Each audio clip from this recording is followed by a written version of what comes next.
Hello and welcome to Jason Cavness Experience. I'm your host, Jason Cavness. I'm also CEO and founder of Cavness HR. At Cavness HR, we're currently doing a refunder campaign to help us raise money to finish our development. You can click on the QR codes on the screen to learn more. Also, this Saturday, I'm pitching Cavness HR at the Dream Ventures Conference with Evan Ponsolek, so be sure to check me out there. Our guest today is Tierra. Tierra, thanks for being here today. Thank you, Jason. Thanks for having me. Yeah, so Tierra, what do you do for fun? For fun, well, as a mother, my mothers out there will understand, let's be real, especially a new mom of a 7-month-old, starting to implement my fun back into life, aside from spending time with her and my fiance and family. So you have a 7-month-old? Yes. So we got to talk about the challenges or the blessings or what do you want to call it, like running a business and going through motherhood, right? Yes. I can imagine it's not easy. It's not. It's a fun experience. And I'm at that stage where I don't even know what the challenges are. I'm just doing it every day. But I think the biggest thing is the blessing to have that flexibility of business ownership and put her first. To me, it's crazy. Like all these companies, like they give like people like 6 weeks leave, right? And it's like nowhere near enough, right? But then again, if you're a company, you're gonna say like, am I gonna keep paying this lady or this person like 2 year salary for them basically? Like, and so it has to be some kind of balance. Maybe they work from. I don't know. It's like I don't know. I'm not smart enough to figure that one out. Yeah. I don't think there's any perfect example, but I think those that get the option to work from home or hybrid definitely helps out with that balance. Yeah. So I have to ask, so your baby, some people say babies like sleep all through the night, others like they're up all night. How's their baby doing as far as sleep? I've never heard the sleep through the night. We did have a better phase, maybe 2 to 3 months. Mm. And then there was like this little sort of regression, but it's doable now. It's, I would say 3 times a night we're waking up, but just to feed her and then that's all she needs usually. So it's so doable. Do your husband have a schedule like your turn, my turn, or you both get up? or like, does your husband do like most men do, like pretend they're asleep and make you do it? So I just heard the pretend you're asleep yesterday at an event. I'm going to put him on blast. Corbett, he was saying that that's what he did with his kids. And so then it clicked. That's what Jarrell's doing. Because I was wondering why all of a sudden he just became such a hard sleeper. I did it, yeah. Like, you be so tired, you want to help, but man, I'm so tired and so comfortable. Yeah, she got it. She's Yes. the mother, right? Yes. Is it fair? Probably not. I mean, hey, it is what it is. We all have our strengths and weaknesses. So. Is this y'all's first one? Yes. Okay. And you plan to have any more, or? We do want one more. Okay. We want a boy. So that's in the plans. Yeah. Yeah. Nice. So you're also a foodie, right? Absolutely. What kind of foodie? What's your favorite? Or you just like all kinds, as long as it's good? Favorite is hard. I would say favorite, of course, seafood. Mm-hmm. But what's more exciting is trying something new in a specific city where it's from. So like trying Jamaican food in the Caribbean and Ghana and, just different places is my goal. So being able to go to the place, try what they're known for. I think that's the best part about food. So what's the craziest food you've eaten? Craziest? That's a tough one. I don't do too much of the crazy wild stuff. I'm a little past that adventure stage. So the craziest one I had, I was in Vietnam last year, right? Getting ready to leave. My friends took me out to dinner. So when I was in Vietnam, I got addicted to goose meat, right? So there's a goose meat restaurant, nothing but goose. And they start ordering this food. And they say, hey, we're going to get some goose intestines. Like, I'm not eating no motherfucking goose intestine, right? Whoa. No, right? I'm not doing that, right? But like, they bought the food out, right? Of course, I had a couple of beers. But man, what's that? It looks pretty good. That's goose intestine. Oh man, I got to try this, right? And top 5 things I ate in my life. Really? Was goose intestine, yeah. It was so good, right? Oh, no, thank you. It was, yeah, it's pretty good, yeah. Do you do a lot of cooking yourself? I do. I like to cook. Favorite dish to cook? I like pastas, different Okay. pastas. I just did one the other day where it was like a pasta but a soup. Hmm. So ground beef and sun-dried tomatoes and I love sun-dried tomatoes. me Yeah. too. They have Yeah. so much. They're like small but so much flavor in them. Yeah. And you do a lot of traveling too, right? Yes, not in the past 2 years Yeah, or so. I'm guessing not. Yeah, especially not the last 7 months. Yes. And then counting, pregnancy on top of that. But prior to that, I was a nomad for 18 months. Oh wow, nice. So all I did was Like, where do you go to travel. during that time period? So initially it was supposed to be my sister and I. She is, let's see, she's very responsible with her money. And she realized that this was more expensive than what she had planned and budgeted for. Whereas for me, that wasn't a factor. It'll work itself out.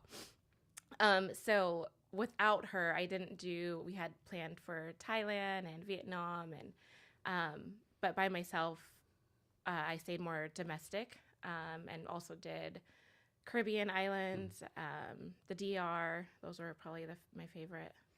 So you haven't been to Vietnam yet? Not yet. If you go, let me know. I've been like 3 times. I know a lot of people there. Like, I know the whole lay of the land. Yeah. Let's go. Yeah. Yeah. It's so much fun over there. So cheap and stuff. It's insane. Yes. Yeah.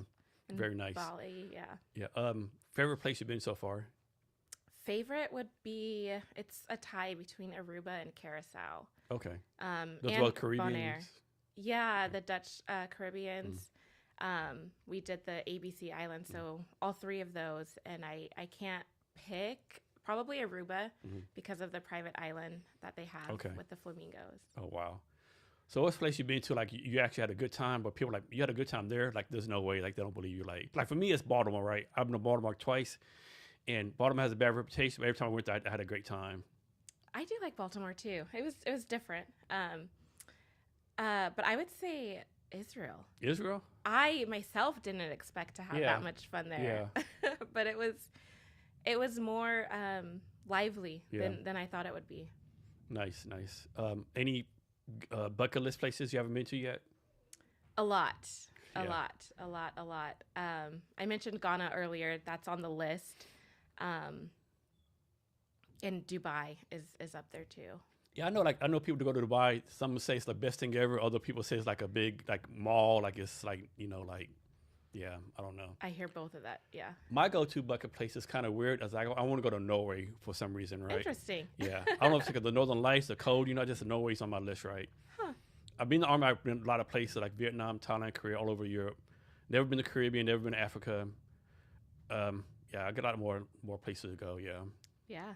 The world is big. Yes. Isn't it amazing? Like, even now, so I grew up in a town called Odessa, Texas. Even now I have friends, like, they think going out of town is like going to Dallas, like 5 hours away, right? Like, get on to see the world, right? Yeah. It just opens your eyes up to so many things.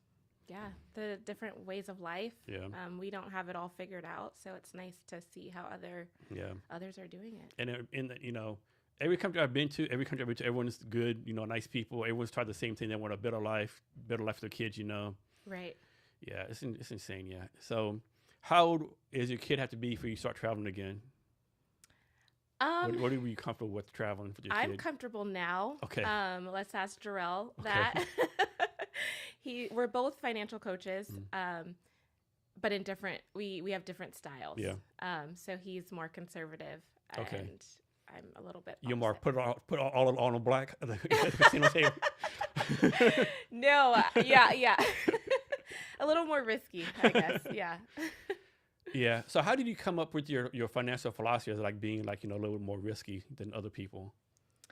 Well, when I think about wealth and investing, there's a lot of risk involved. Of course, there's ways you can make it less adverse. But for me, I don't know. I've just always had that mentality.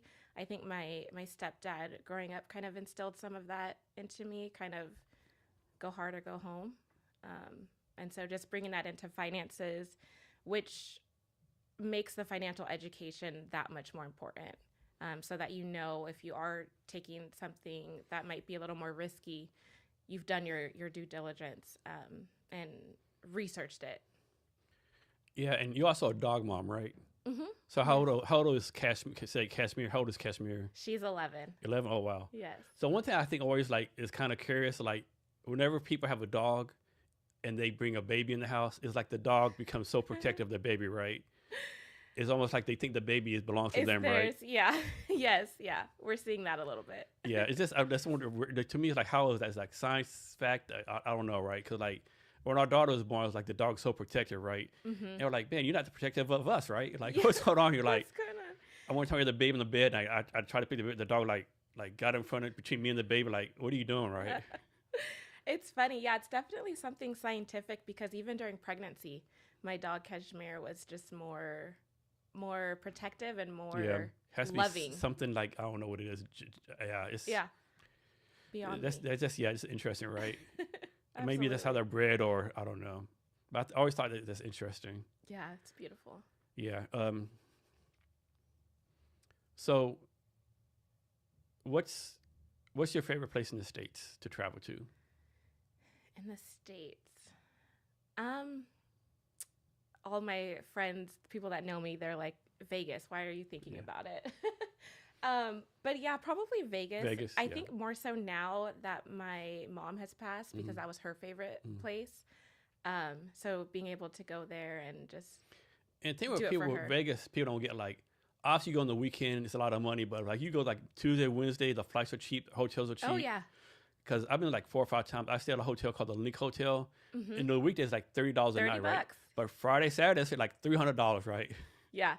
Yeah, you have to time it right. And for me, as I get older, I don't want to go on the weekends. I don't want to Yeah. go during a holiday No. where everyone is there. I want to go No. on those And, chill days. and you go to the Strip or the Fremont experience?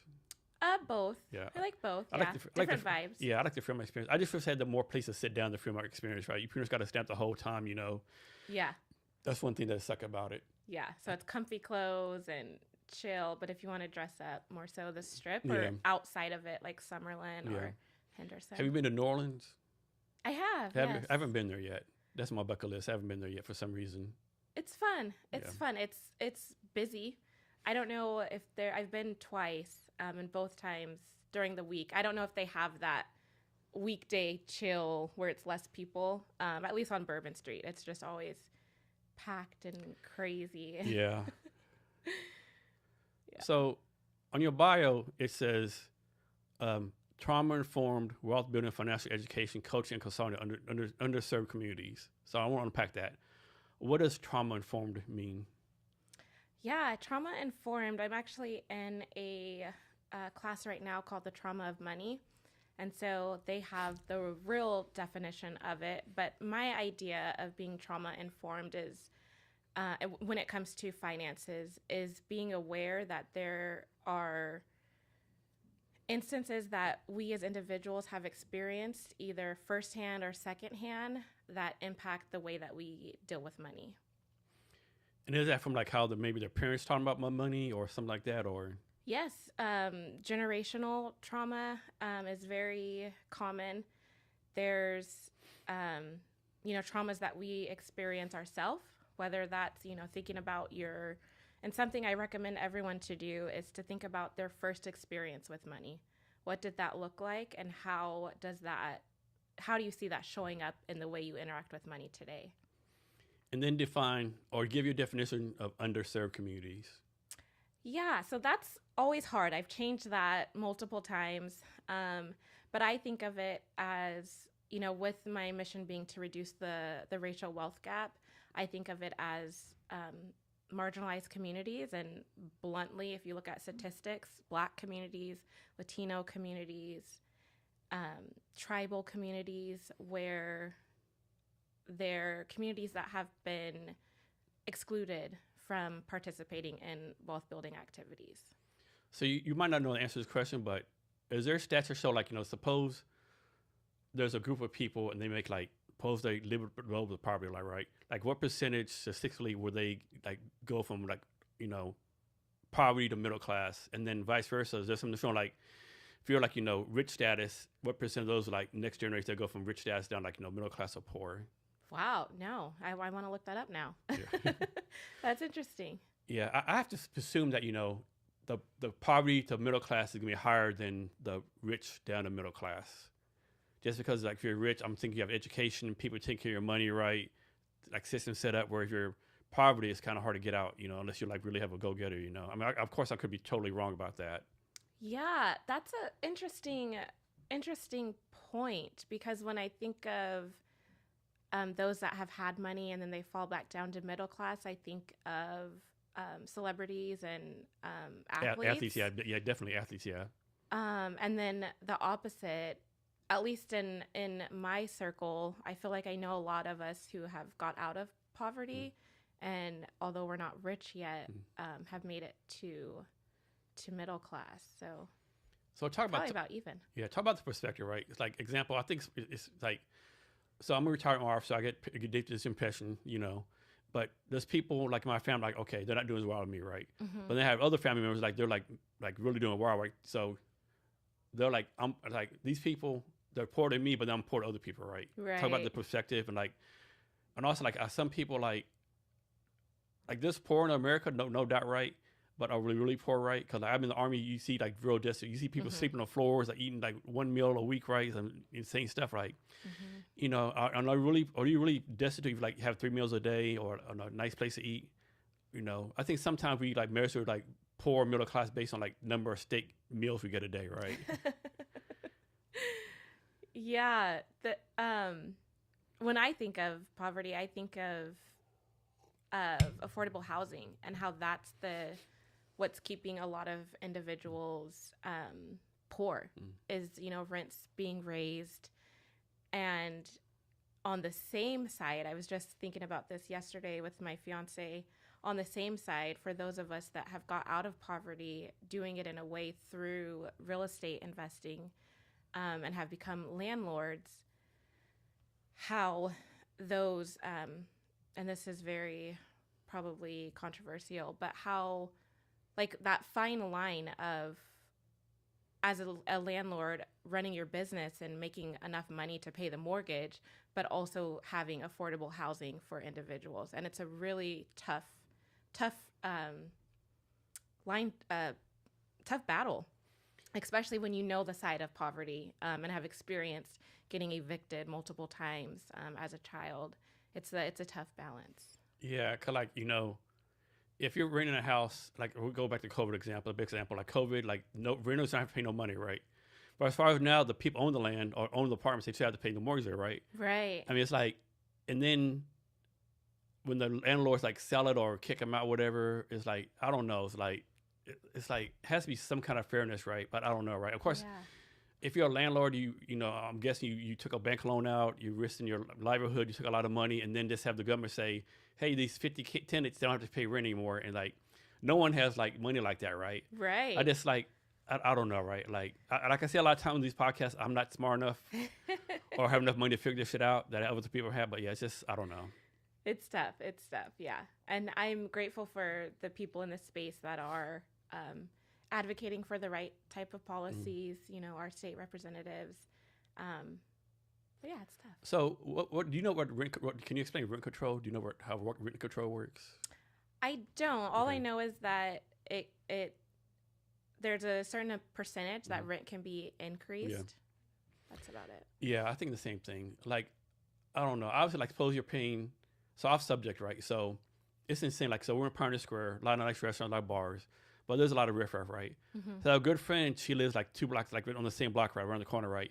She pays like $2,500 a month, 1 bedroom. Every day she walks down, it's like all this riffraff, right? It's like, it's insane, right? And then if you're like, I don't know, like obviously if you're a landlord, it's kind of, fucked up. You raise your rent for like from $500 to $3,000, Yeah. No, that's not right, But then again, if you're a renter, like you have to expect the rent's going to increase some every year, I would think, I mean, just price of inflation or whatever, Yeah. But then I think this is where financial education comes in as well, of knowing the benefits of home ownership, where this isn't something that I was taught. And so my idea was, my credit was already messed up as soon as I turned 18, but then intentionally further messed it up because I didn't understand the importance. How in the world is your shit fucked up at 18? Like, what was you doing?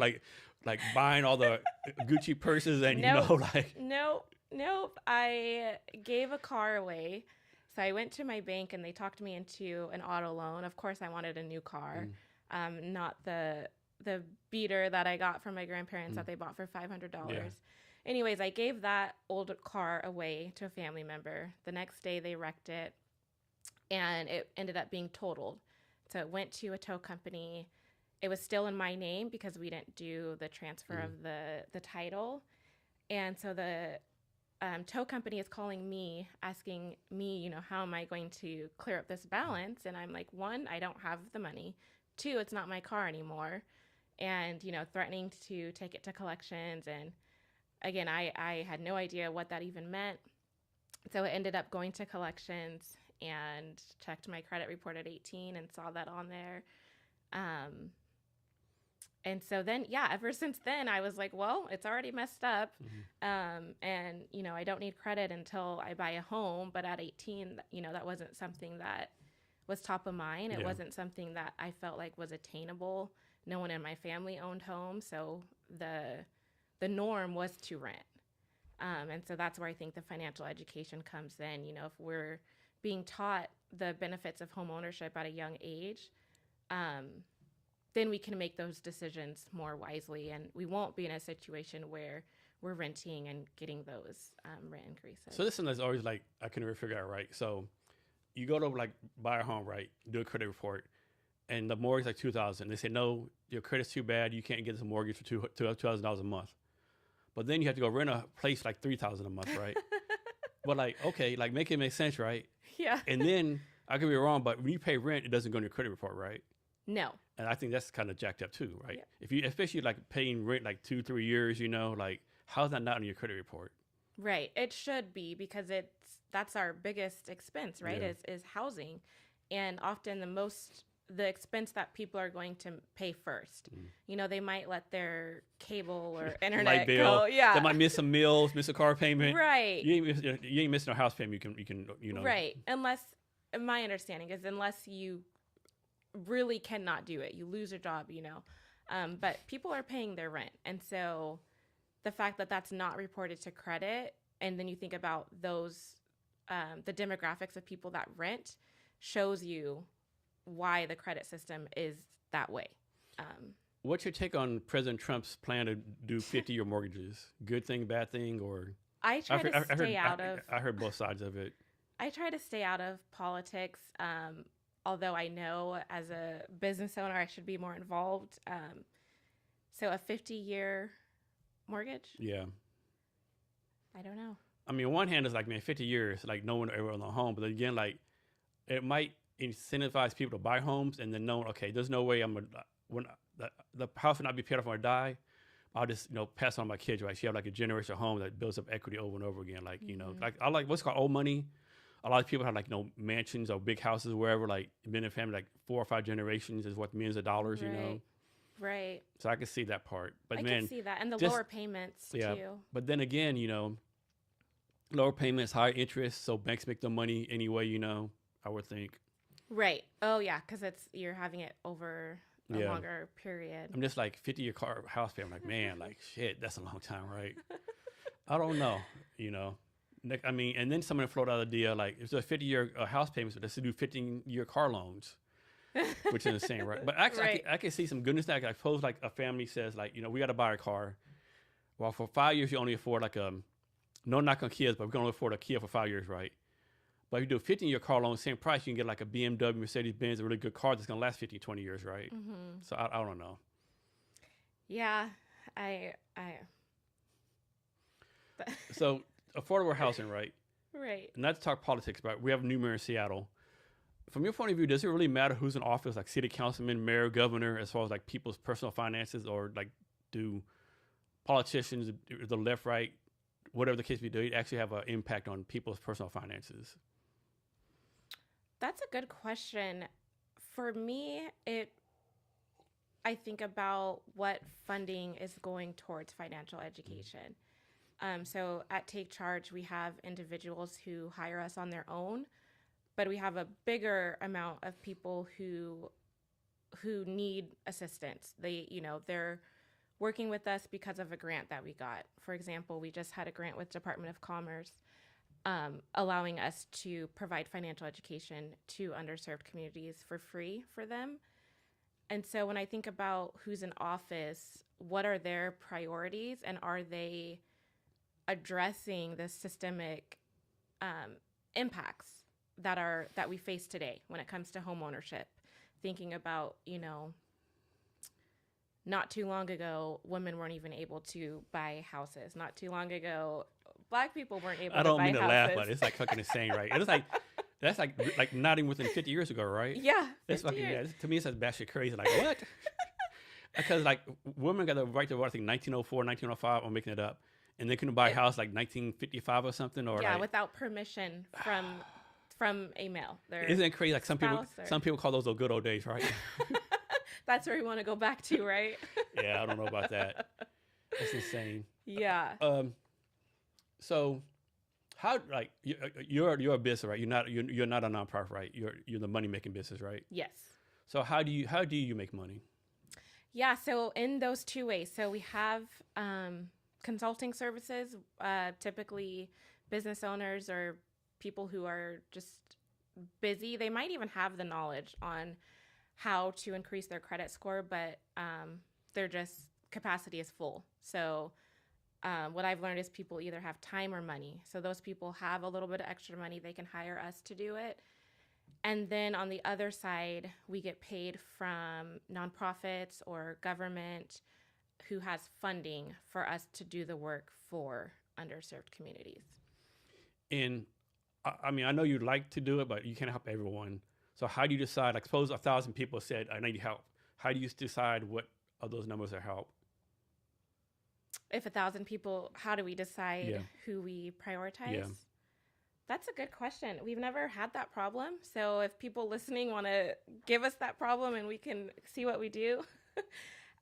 However, we have experienced it in the program space in this last grant that we got through Department of Commerce, where we were able to hire 2 financial coaches, but there was still a capacity limit, especially when we're talking about coaching versus consulting. Consulting, we don't, it's not like a one-to-one with the client. It's a little more hands-off. And so when it comes to coaching, it's more hands-on. It's literally spending time with the individuals on their specific financial situation. And so we did have a limit of how many individuals that we could help. And so it was just a first come, first serve type of thing. What's the difference, or maybe it's the same thing, what's the difference between like financial advice and financial coach? Are those 2 different things, or like the same thing? Yes. My understanding of a financial advisor, at least mine, he helps me with more investments. Mm-hmm. So like life insurance, stock investing, putting your money to work for you in that way. Whereas financial coaching, literally it can take a few sessions in financial coaching before we even get to the numbers. We are really addressing the barriers and the challenges for that individual as it relates to their finances. So before we even talk about, building generational wealth, we might be talking about their relationship with money and what are those blockers that's been preventing them from contacting a financial advisor, that's prevented them from opening a bank account. And so financial coaching is more hands-on and really uncovering different financial habits and behaviors. So one of my pet peeves, like I get at least a message once a day, either email or LinkedIn, like I'm making this up. Hey, Jason, my name's Tom Brown. I'm a financial advisor. I live in, Bumfuck, Mississippi, or, right. Downtown Nashville, whatever. Let's jump on a call next week and go over your financial advice. Like, first of all, who the fuck are you? Who are you? Like, what are you talking about, right? First of all, I already have a person, right? Right. Like, and like they do this all the time. I don't get it, right? No one is gonna like just randomly say, hey, I don't know you, stranger. Let me give you all my financial information. Yeah. But they do it all the time. Like, it has to work, I guess. I mean, why they do it, right? I don't get that. I don't know. People have asked, if we do ads, and no, it's just not it doesn't sound like it will be an ROI. No. Because if I see someone, a sponsored ad saying, let me fix your credit, I'm immediately blocking them. Yeah, exactly, right? Yeah. I just don't get that, right? Yeah. So talk about this. Like, I think a lot of people want to get financial help, but like they're embarrassed, right? Like most people like, oh man, my credit score is negative 25. I'm doing this, I'm doing that. Like, I think the ego thing like prevents them from like going to people like you, like, hey, I need help. So how can people like get over that hurdle and ask for help? Yeah, that's a good question. For me, I do my part in sharing my story, which is something that I struggled with in the beginning of, do I share my story, or, do I just hide it and talk about where I'm at now? And one of my coaches actually recommended that I do the latter of, no one's going to hire you if you tell them that you had bad credit. And so that was a really hard decision that I had to make. For me, it's easier for me to just be transparent and real. And so that's what I chose. And it actually is what helps people get over that shame and get over that embarrassment, knowing that I've been where they're at. I'm not talking to them from, this higher level, but I can actually understand the situation that led them to their credit being where it's at. So you started Take Charge in 2017 because, from your point of view, most companies were like scams, right? But isn't that kind of like, the kind of messed up? Like most people, when they think of financial whatever, they immediately think of scam. It is messed up. And I think it's two-part. Part of it is, a little bit of financial trauma around that. And then the other part is there are, in the credit repair industry, there's unfortunately bad actors. And many people have been subject to that. So it's the industry's fault, but then I also think a little bit of it is financial trauma of, just kind of going with that narrative of they can't help me, so I'm just going to keep doing what I'm doing. So if you're like a lawyer, doctor, accountant, you have to get some kind of certification. Like people, coaches like you have to get some kind of certification, some kind of thing that's saying like, hey, you've been like do some kind of class, some kind of school. Like, can I say, hey, I'm Jason Cavness, I'm going to do financial coaching tomorrow, $1,000 a person, You can do that. Yeah. And that was one of the things that I chose to do to set myself apart. Trauma of money is one. I'm in the second round of it. And there's the AFCPE, there's the certified credit counselors, but none of them are required. So I think if someone is looking for a financial coach or a credit repair specialist, looking into the certificates that they have, because that shows their level of dedication. They didn't just go to YouTube University and start a business. And are there like financial coaching conferences y'all go to, like once a year or once in a while, all the financial coaches get together and like bounce ideas back and forth? Yeah, there's a few of those. I really like the ones that are specific on credit. Because within financial coaching, there's a lot that you can talk about. You can, help people with budgets. You can help people, think about investing. But for me, it's credit. I feel like when we think about the racial wealth gap, we have to address the racial credit gap, because credit specifically gives us ability to build wealth, unless you're able to buy a home cash or start a business with no money. Credit is that thing that allows us to scale. So how bad are all these like advanced payday loan places? I was just listening to your episode this morning with Blue, and you talked about that. Yeah. And so it's fresh on my mind. They are really bad. And I kind of blocked them out of my memory. One, for my own financial trauma. I was definitely involved in that. On the 10th and the 15th is when I got paid, when I was working for a Department of Corrections, and I was at Moneytree, paying them and getting a new loan. Literally a cycle that is very challenging to get out of. But I blocked them out of my memory, and so I forgot that they were even a thing. And then I was driving and saw a Moneytree, and I'm like, dang it, they're still here. They're still here, and if you look at the communities that they're in, that's even another, contributor to the racial wealth gap. Yeah, putting them in specific communities. I've been in the military, like all the base you go to, at every gate of the military, wherever you go to, there's like used car lots with bad cars and like lots of payday loan places, right? Yep. Yeah, keeping them in that cycle. Yeah, the loop, unfortunately. Yeah, it's crazy. So let's talk about a good friend of mine, Jay Lyman. Yeah. I'm a big fan You of know Jay Lyman. Jay? Yeah, Nice. Jay does a lot of good things for the He community, does. like especially like people like tell like new entrepreneurs all the time. Go to Jay. Jay will do your market research for you, lay it all down. For free. So you how to do data axle, yeah. So you recently did some kind of event with Jay, right?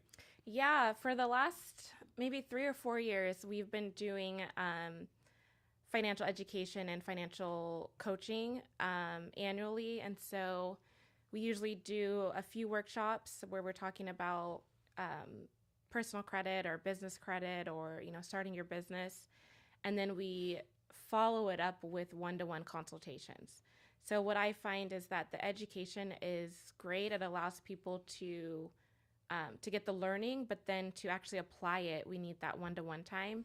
So partnering with Jay at the Seattle Public Library, we've been able to do both, and it's really helped a lot of individuals. And you do this like once a month? Once a year. Once a year, okay. So a few workshops, and then a handful of the one-to-one consultations. Have you ever had an instance where like somebody came in for personal finance coaching, you're like you don't need coaching, like you're good, like like you're like damn, like you're like like what are you doing? You don't need coaching. Yeah, and sometimes it's two types of people that end up there. Sometimes they don't know, they haven't looked at their credit report because it was bad, but so much time has passed, so those things have fallen off of their credit, and they've been building it, but they've still been too scared to look at it. So those ones are really fun. That's a big one, right? A lot of people are scared to look at the credit report. Oh yeah, super scared. And then there's the other group of individuals who are doing it for they want that perfect 850. Mm-hmm. And then I look and it's an 804. And I'm like, there's nothing we can do. Yeah. And you knew that. Yeah. So is this true? I remember reading somewhere, like someone put on social media, like, I paid off my house today and my credit score went down. Like, to me, that's just batshit crazy. Like, how can you pay off a 30-year mortgage and your shit go down, right? This system is so screwed. It is crazy. And it's just because all it takes is just learning the credit game, learning the system, learning the algorithm. But when you close an account, that account you're not getting any credit for it anymore. Mm-hmm. You may be getting credit for the length of history. But let's say that was your only installment loan. Now you don't have any installment loans, and that's part of the score. You need to have two types of accounts. Talk about this. So I had like a Bank of America credit card, like 10, 20 years, a long time, right? Charged a lot of stuff, paying a lot of money. And like 1 year, I didn't use that, right? And like out of the blue, I got a notice. I try to use it. Your credit card is closed. Like, what do you mean? Yeah, you haven't used it. You didn't tell me nothing. Like, this is closed, right? So this 20-year credit history is like down the drain, right? And like from this, then I'm like, F Bank of America, right? It's not just them, and I'm not rooting for them either. Yeah. But like, you can't tell me I've been a customer like 20 years, right? Like, just I'm still mad about that shit. Yes. So what I recommend is just every few months. You can ask your credit card issuer or the bank, credit union, what their requirements are. Or just, every few months, just use it. Make sure that you're putting something on there. Yeah. You might not be able to answer the question. If you can't, it's okay. But is there a credit card you recommend people to use? Like Discover, Bank of America? I mean, those cost 1,000 of them. Like MasterCard, is there a better one for people, or does it really matter? It depends on your goals and what you want. So one of the biggest reasons I like credit cards, aside from the security that you get, is the rewards. So being able to, when I was traveling 18 months straight, a lot of that was from credit card rewards. So free money, whether in points and miles or just cash back to my credit card. So looking at the benefits that a credit card gives you and comparing that against the annual fee. So there's some that are $500 or $600 a year that you pay to have the card, but then you look at the bonus and the rewards, and you're getting that back times 6 or whatever it is. So if traveling is important, looking at the ones that have lounge access, so getting a free lounge pass while you're traveling. Like American Express? Yeah. Yeah, those lounges are so nice, yeah. They are. They're very nice. Yeah, they're nice. Only thing I hate about that is like, you can't use it until like maybe 3 hours before your flight, right? I think it's 3 hours. 3 hours. Yeah. Like, man, like I want to be like 6 hours before, like eat all I can, like take a shower, you know. Yeah, 3 hours before. And then the other thing you want to look at is, I forgot. No worries. So talk about this, right? So, I mean, obviously, like, you know, like you're young, 25, 30, credit scores matter, right, for house, sort of stuff. Yeah.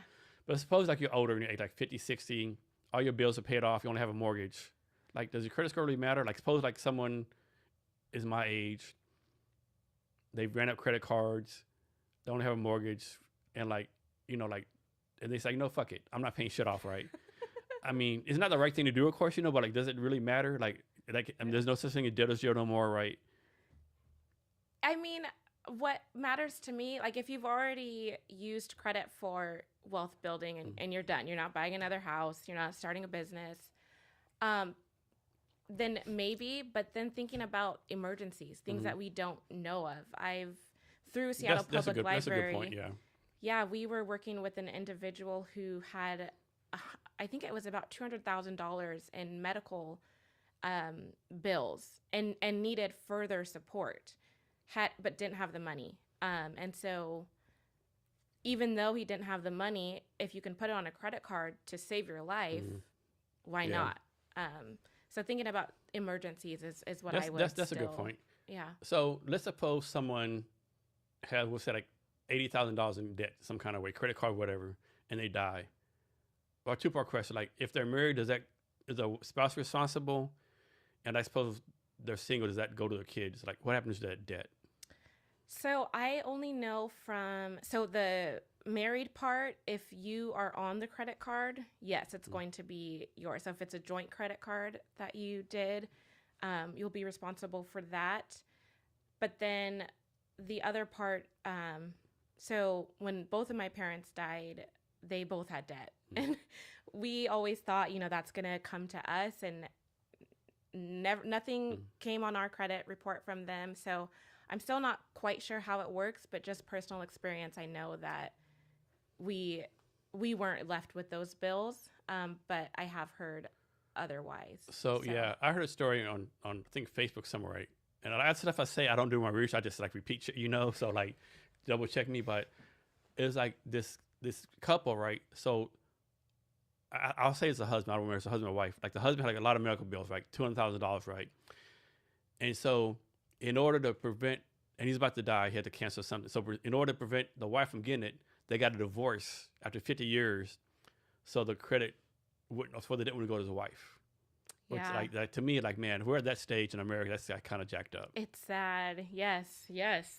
I mean, my opinion is if you have to play the system to protect your stability and it's not hurting anyone, that's all I'll say. Yeah. So can you tell us like a success story of what you've been doing so far? Yeah. One most recent success story, a couple bought a home and they are in their 70s. And we partnered with, or connected them with our realtor. I'm good, thank you. Our realtor and lender, and through the Covenant homeownership program, they were able to get their car payment paid off, and then about $150,000 in down payment assistance, which allowed them to get more, be approved for more with that down payment assistance. But the biggest thing was the mortgage was going to be less than the rent that they were paying. Plus, the car was being paid off, and that was about $700 a month. That was being paid off through the debt remediation program through the Covenant Homeownership Act. So, but we were able to connect them with the lender and the realtor. Often that's the hardest part in homeownership is credit first, but then who do I even talk to? And you go to your bank and talk to someone who doesn't understand your situation, doesn't speak your language. And so being able to connect them with people who are culturally, responsive definitely helped get them in that home. And so next one, like I don't want to use the word failure, but what's a case where like it didn't work out as good as you thought it would work out? Yeah, this happened year one of Take Charge. I was helping an individual.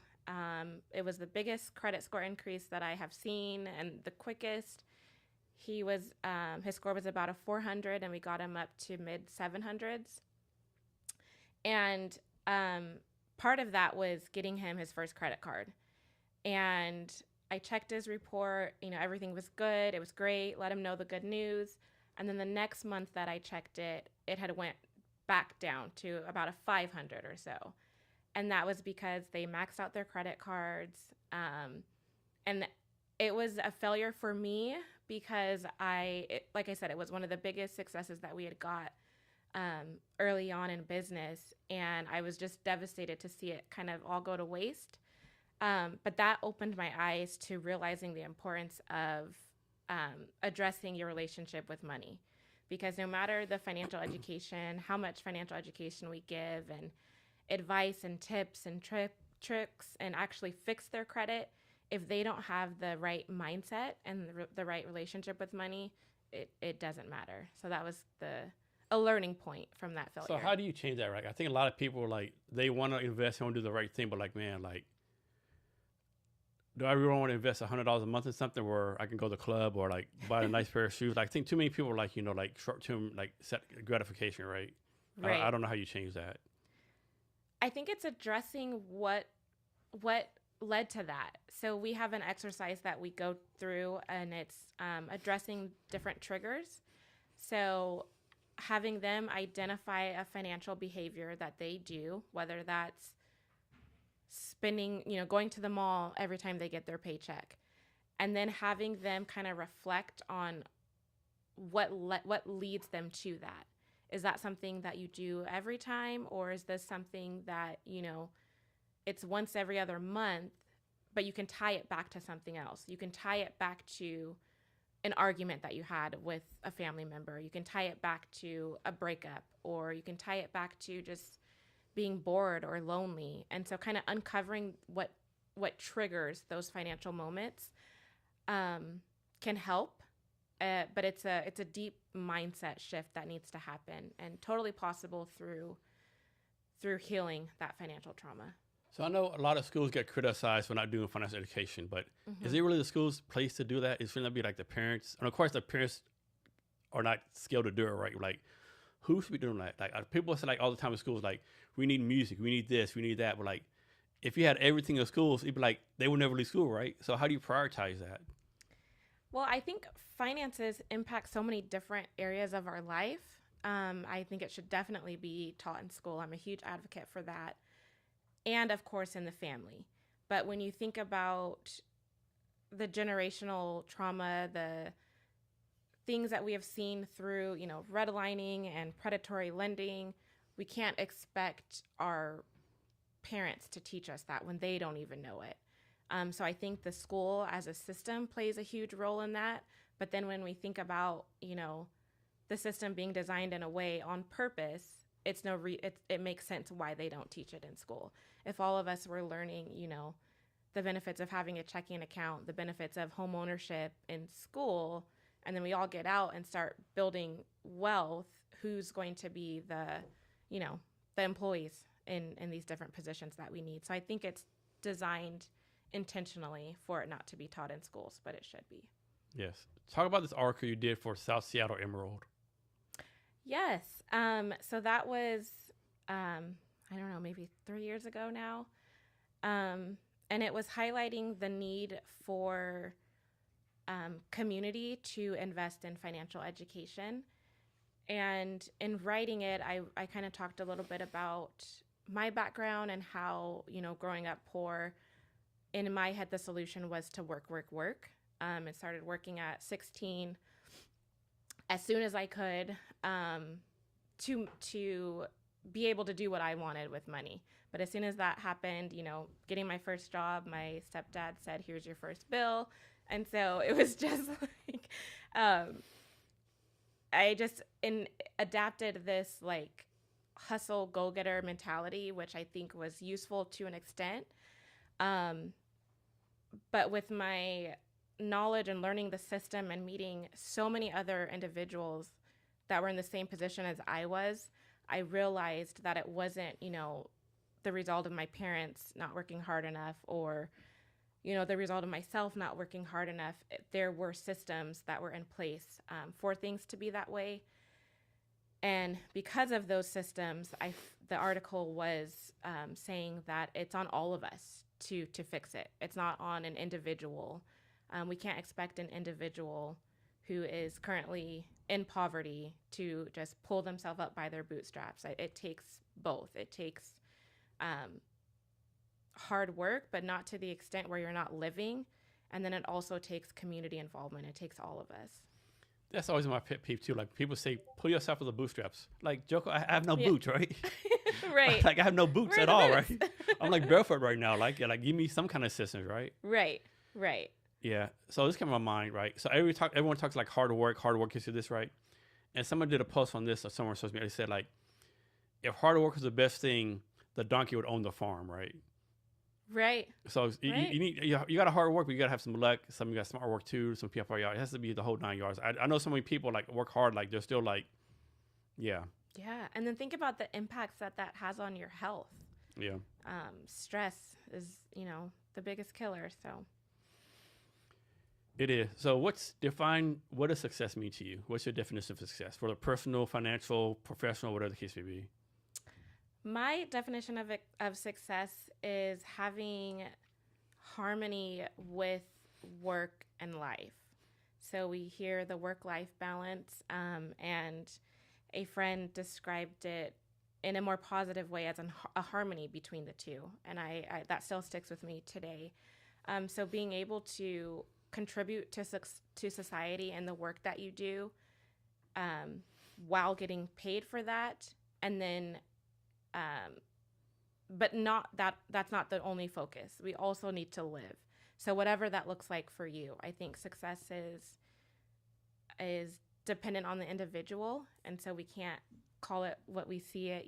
For me, it's part of it is building wealth, but that looks different for everyone also. They don't, not everyone cares to own a home and be building equity when their marriage is suffering. So thinking about both ends, like what are you contributing to the world, and what are you contributing to yourself? So why do you think there's some people out there, mentality is like, make money, nothing else matters. I'm a millionaire today, I need a billionaire tomorrow. Other people are like, I pay my bills and I'm good with that. Why do you think so many people have like different mentalities as far as like that kind of stuff? Yeah, that's a deep question. I know for some that have been impacted by our justice system and have spent years and years and years incarcerated, upon release, it's this feeling of so much time that they lost, and so much time that they didn't have the ability to make money. So when they get out, that's the number one focus. It's kind of making up for all of those years. And then for others, I think it's growing up not having anything, and so you replace that with wanting it all. Is it ever too late to get your financial matters in order? What was that? Is it ever too late to get your financial stuff in order? No, not at all. The story that I shared of the couple buying the home, they were in their 70s. Oh, wow. Yeah. So then when you say 50-year mortgage, I'm like... That's definitely how to pass it down to the next generation thing. Yeah, no matter what, yeah. And so do you see, obviously like most people like pass stuff to their kids, but do you see like people passing out kids and then like, okay, I'll pass to my kids and also to my grandkids? I personally haven't seen that. I would love to. As far as personally, my family, we have a few homeowners, so we haven't had that, that wealth transfer from even one generation to see it go that deep to another generation would be beautiful to see. So you already answered this kind of before, but like, what is the core problem that you solve? The core problem, I have two in mind. I guess they relate to each other, but the inability to build wealth, I think that's the core problem. And then the solution is focusing on credit and entrepreneurship, as well as that relationship with money. So two-part question. First is like, how do you get your customers? And then two, like, why should they pick you versus someone else? Very good question. So when it comes to individuals that are hiring us, it's 99% word of mouth.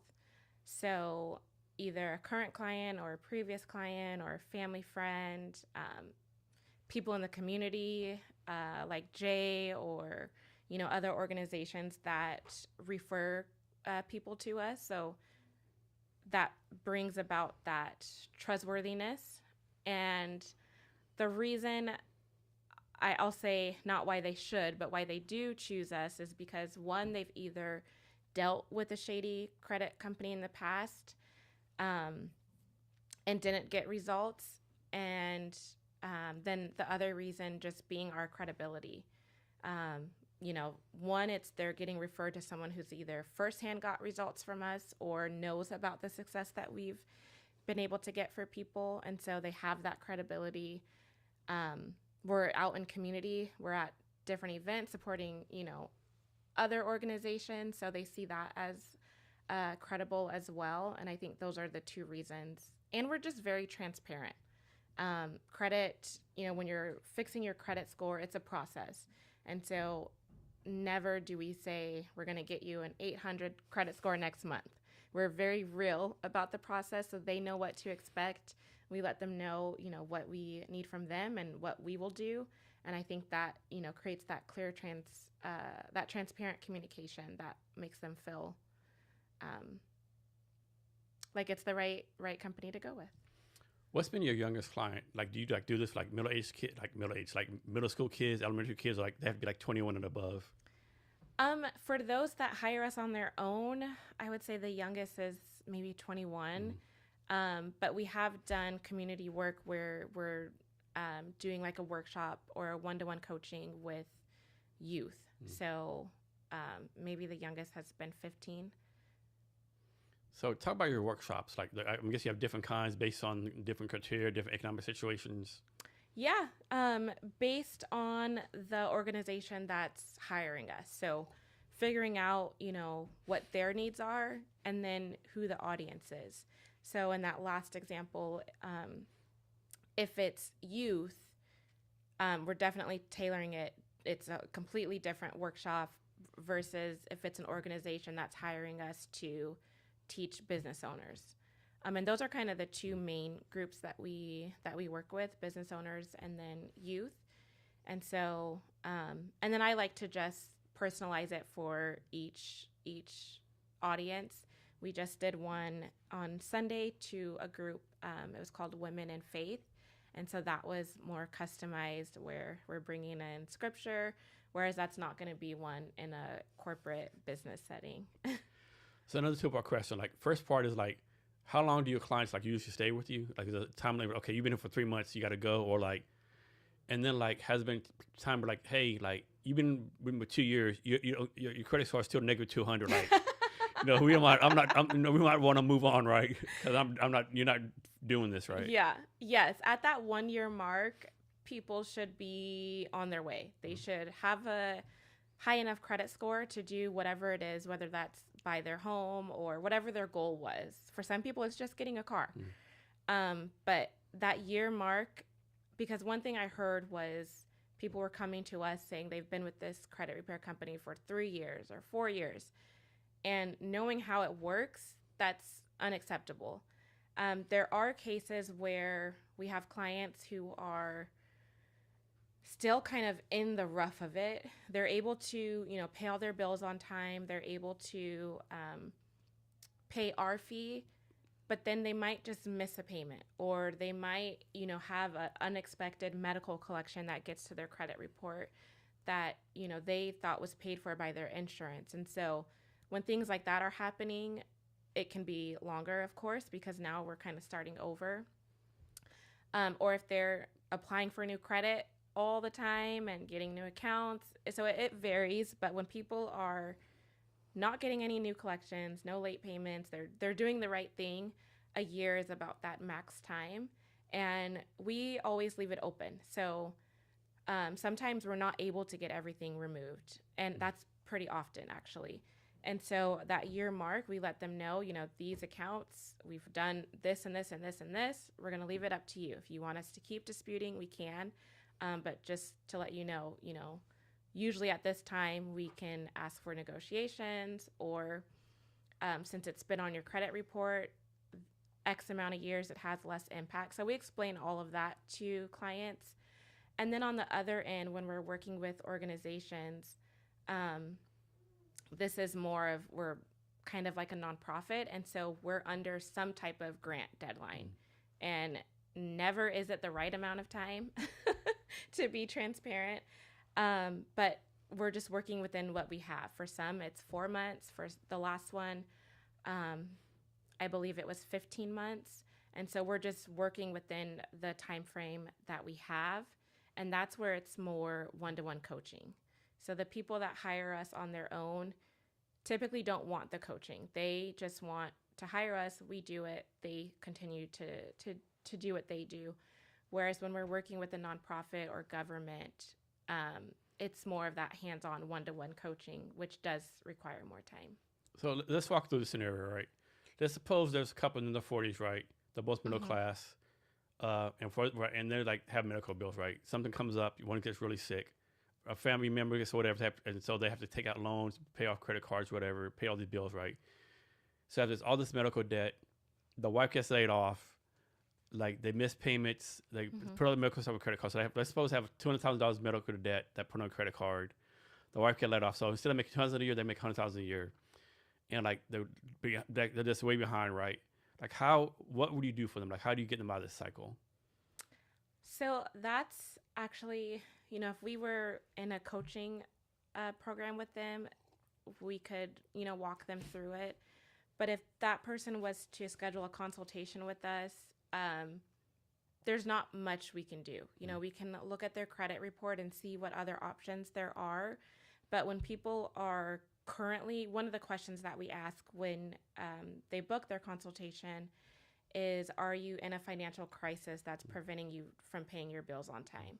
Because the last thing we want to do is have someone paying us versus paying for their medical or paying their lights, And so that's one question that we ask, and we'll see if there's different alternatives. Maybe we do have some grant funding over here where we can do one-to-one coaching, but if they're trying to hire us for credit improvement and they're currently behind, it's not a good fit. Okay. And then like talk about this, like man, I got brain like I forgot, I'm sorry. So next question, what's like some of the biggest barriers that keep credit access unequal? The biggest barriers to keeping credit unequal. I think we touched on it. The renting reporting. Yeah. That's huge. The redlining back in the past, stuff like that. Yeah, like our rent is our biggest expense. And when you think about people that are wealthy, they have a mortgage. So that their biggest expense, they're getting credit for it on their credit report. Whereas others who are renting are usually in, our lower income. And so I think that's the biggest barrier of not being able to have your biggest expense report to your credit report for good.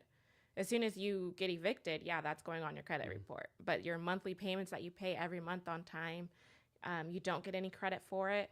Now, there are services that are starting to come about that will report your rent for you. I've seen those not always work out the best, where it'll report to your credit report negatively, even though it's not. And so that's something, I think they're getting better, but it is an option. You can do that for a small fee. But then my question is, in the different algorithms that we have, the FICO scores, are those calculated the same way? Because a lot of the different, the FICO scores that lenders use don't even calculate those types of accounts. So I could be wrong, but I think the United States only place with credit reports, right? Because I've been to Vietnam a few times. I've been to places. There's no credit check. Like I just pay, right? Is that just like an American thing? Just credit scores? I want to say Canada does, but when I was in the Dutch Caribbean islands, in Curacao, I was explaining, the bartender asked what I do, and I'm explaining to her, and she was so confused. She's like, we just save up and then buy a car. We just save up. We don't borrow money if we don't have it. So I think it is a more Western idea. Yeah. So how do you make all the stuff you do like kind of engaging for people? Like, because finance is kind of boring. So Yeah. I'm sure you like do some fun stuff. Like, how do you keep engaging for people? I've learned that people like to talk, and there's actually a lot of healing that comes within that too. So to make my educational, whether it's a one-to-one session or a workshop, to make them more engaging is interacting with the audience. So sometimes I'll incorporate a game. When it comes to credit, I like to do myth versus truth. And so people really like to kind of test their knowledge, and that keeps them engaged and following along. And then also just music is another thing that I bring in. Journal prompts to kind of break it up. Any workshop I do, it's not a lecture. It's not. And I also come from the standpoint of I'm not the expert. I know from personal experience. I know from my educational experience.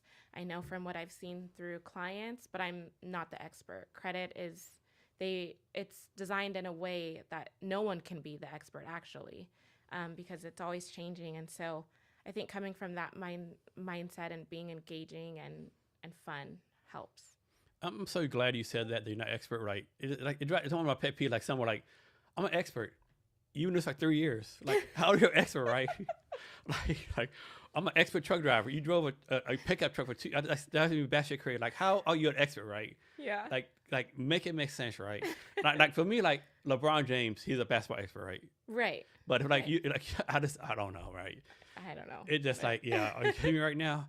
It's like, especially on LinkedIn, I'm an expert in whatever, especially HR, right? People HR, I'm an expert. Like, you do recruiting for a small company for 3 years. Like, yeah. You don't know everything. There's big companies, there's laws and policies that change. Yeah. Yeah. Every time I go to an event, I'm learning something. Yeah. So clearly I can't be an expert if I'm just learning that FICO 10T is now going to be used for homeownership. And this is a whole new model that we have to learn.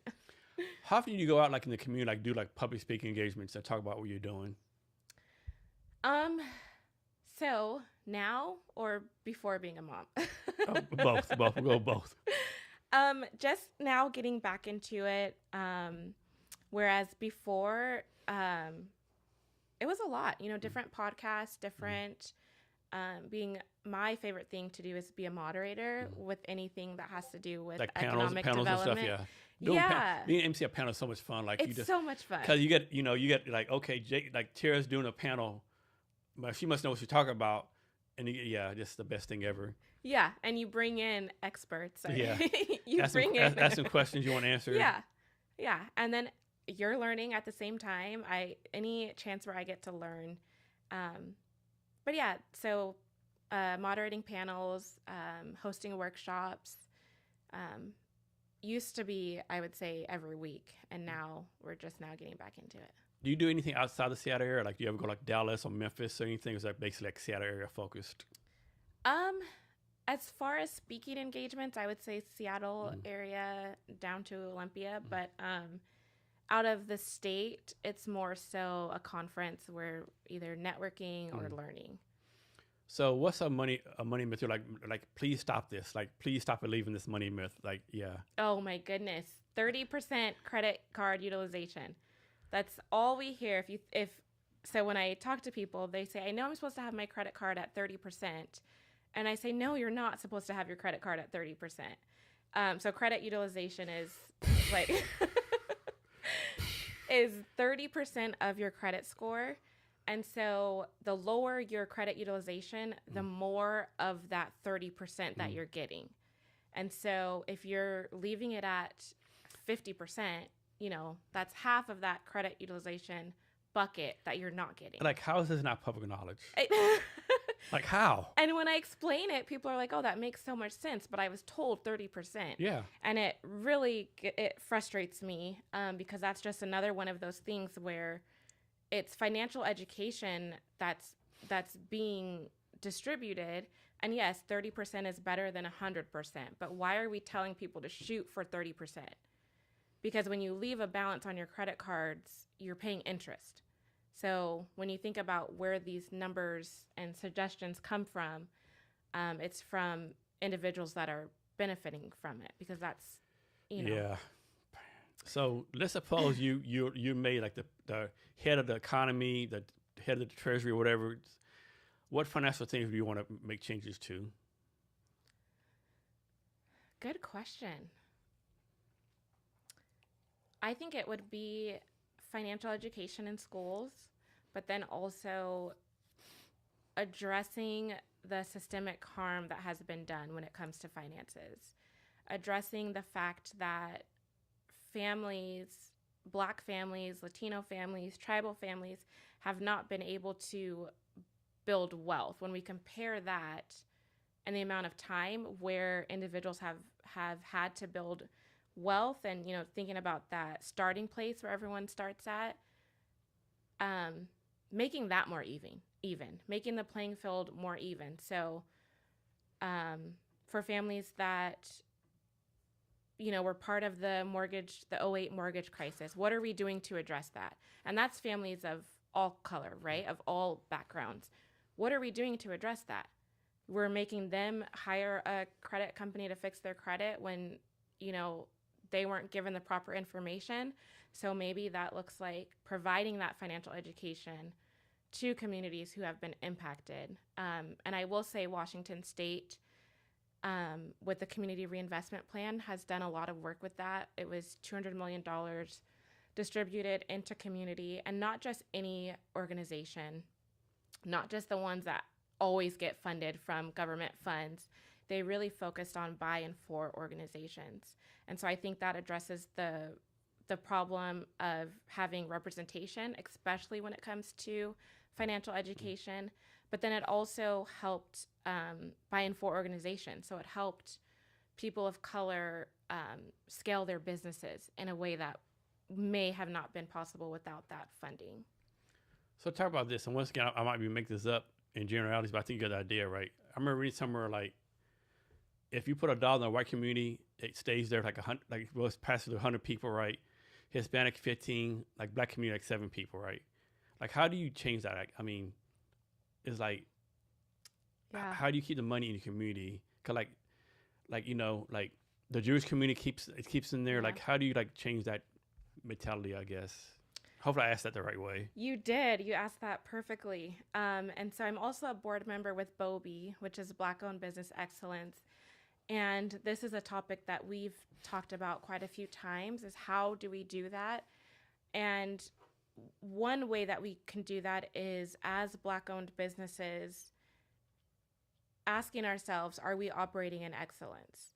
So thinking about our customer relations, their experience, thinking about our processes and our operations and the customer service, all of that. Are we operating in excellence? I think that's the first critical question to ask. So look within ourselves as Black-owned businesses. Are we being accessible? Is it easy for someone to go to my website and buy something, or do they need to DM me and then have to wait a week for me to respond? So really being honest with ourselves there. And like with everything, I think there's an individual aspect and then a community aspect as well. So thinking about ways that community is uplifting those Black businesses, thinking of ways that community government is not giving us a handout, but making that playing field a little bit more equitable. Yeah, I think a lot of the business, I would say Black-owned, veteran, whatever Black-owned business, right? Now, don't get me wrong, you're like a blank-owned business. Like, you should expect your people to support you, right? But like, if you go to business and 3 times it's bad customer service, right? Or like you go to a restaurant, you have to wait 30 minutes to be seen or even recognized, and it's like, man, can you do better, right? Like, you have to keep your customer, right? You have to. I don't know. I hate the term "do better," but man, I don't know, right? But at the same time, do better. Yeah. Yeah. It's a tough one, because then you think about when you know, like, the staffing capacities, the cash flow issues that most businesses are facing, especially small businesses. But then for Black owned, it's 80% of them are going out of business because of cash flow. Yeah. So having that discernment of understanding the ways in which the barriers are different for a Black owned business than they are for other businesses. So having a balance of understanding that, and also doing better. Yeah. Some more time. So I actually belong to, like, I'm a member of Phi Beta Sigma, like Black fraternity, right? And like one time we used to go, like once a month, go to different, like, you know, restaurants, you know, like who, like Sigmas ran. I went to run the restaurant, right? And this Sigma had like, took 20 minutes to, like, I'm your fraternity, bro. It took 20 minutes to, like, even recognize us, right? Yeah. Go to the bathroom. There's like no toilet paper, no soap, you know, or like no napkin. Like, dude, what are you doing, right? Like, Yeah. I don't know, right? I understand. I don't know, right? It's like, it's tough. And that's Bobby's mission is what can we do to make Washington State a more equitable landscape for Black owned businesses. But with that mission, we have a symposium on February 1st. This will be our 7th annual. But at these symposiums and our quarterly events, we're always educating too, because we can't expect. We know that the system is unfair. So with that being said, what can we do ourselves to make sure that our business is operating in excellence? should everyone open a business? Is everyone like tailored or have the mindset to be a successful business owner? Absolutely not. Absolutely not. Say it again for the people in the back. Absolutely not. I think that's another thing where you need to go within yourself and ask those hard questions. Personally, I profited in business, but I didn't get to pay myself in business until about 4 or 5 years. And so, because that's one, I was really focused on operating in excellence. So making sure that all of my things were in order, maybe a little bit too much, where I wasn't focusing on revenue generating ideas activities as much as I should have. But priority for me was making sure that if 1,000 people contact my business right now, I have a process, it's all set up, and no one's going to get left behind in that process. So that was important for me. But I think when you decide to go into business, you have to be aware that that's a possibility. How long can you not pay yourself? And are you okay with that? Are you okay with putting in the sweat equity, the hours, the tears, losing friendships and family members, to go into business, because it happens. So I do a lot of stuff in the tech space in Seattle, and all the time people will say, like, I have this great idea, and I'm going to raise $1 million in 2 months. I'm going to do this in like 3 months. I'm like, I don't question no one's dreams, so I never say that, but I say to myself, yeah, good luck with that, right? Right. Like, good luck with that, yeah. Like, I'll check in 3 months, see where you're at, right? Because, like, entrepreneurs, it's so freaking slow, right? People don't realize how slow it is, right? Right. You need more money than you thought, and you need more time than you thought. Yeah, exactly. So what role should government have in what you're doing, right? Like, what responsibilities like Seattle, King County, State of Washington, federal have in like making sure people have financially like ready or whatever? I think it comes to the priorities and the initiatives that they fund. I know there's a Seattle ABC program, so they're helping with accounting and marketing for small businesses in the city. And I think it's initiatives like that that is the responsibility of the city to provide funding for. Tabor 100 also gets funding. I don't know what source, but one of them is, some type of government funding. And I think that's a responsibility of the city. There are small businesses in the state as a whole, where those dollars are going into small businesses so that those small businesses can help other small businesses, can help families. Small businesses are the glue to the economy. So I think the government definitely has a responsibility there. So talk about the challenges of financial stuff here in Seattle, right? Because in Seattle, like we have Bone, Amazon, Hmm. all this money, right? But still, all this money is so expensive. Affordable housing. Like, talk about the challenges of being here in the Seattle area. Yeah. Um, Affordable housing is one of the biggest challenges.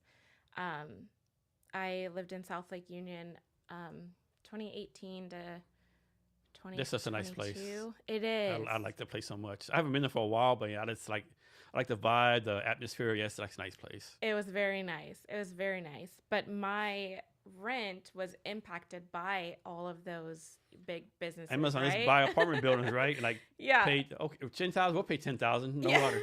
They got it, right? I think it's crazy. I have a lot of friends that work at Amazon software development, and like they're making big money, right? And like, man, like, and they have to have a roommate, right? Like, what the fuck's going on, right? That is true. Like, yeah. you're making 6 figures, you have to have a roommate. Like, what the hell, right? Hopefully they're doing it for a financial responsibility choice. Yeah. And they don't have to. But yeah, I think the affordable housing is the biggest challenge. And I wish I had the numbers off the top of my head, but the biggest challenge when it comes to Seattle. So let's talk about this. Like, we say affordable housing, right? And so, how I put this right? So I think some people, they say affordable housing, they think, okay, I'm by myself, I should have a 3,000 square foot apartment. But really, right? Like, if you're by yourself, maybe a 500 square foot studio, right? Right. I think some people mess it up. And then I think, obviously, some people get messed up because of the system, right? But how many, in your experience, how many people, like, you talk to people, you coach them, like, okay, and you can backtrack the bad decisions they made the past 5 years is the reason rather than financial problem versus, like, the system. Ask that again. Like, how often is, like, someone will say, like, the system against me, the man against me. Right. But it's really, like, the past 5 years, they made consistently bad financial Right. decisions. And it's not really the system fault. It's, like, your fault. Like, Right. did he really need to buy a 5,000 pair of Jordans? Did he really need to go to Vegas every weekend, right? Right. Right. Definitely something. Actually, I think it was yesterday, my fiance and I were talking about, and that was his point. And for me, it's a yes and, because when we think, it all goes back to financial trauma, and a lot of that is intergenerational. So just the fact that, maybe in my case, it was my grandparents who were part of the '08 housing crisis. And, my grandma was they were both born in the 50s. So there was redlining, there was other predatory lending practices. So their experiences with money are what's the word? Are not the best, right? And so just through intergenerational trauma, as a descendant of them, I have a lot of trauma around money. And so although I would never buy a $500 pair of Jordans, that doesn't mean that I haven't made bad financial choices. That doesn't mean I didn't go on a trip when I didn't have the money. And part of that... What do you mean I have no money? I have a $5,000 credit limit. What do you mean I have no, what do you mean I have no money? I have like... It's no limit. I have 50 checks. What do you mean I have no money? I have 50 checks. Right.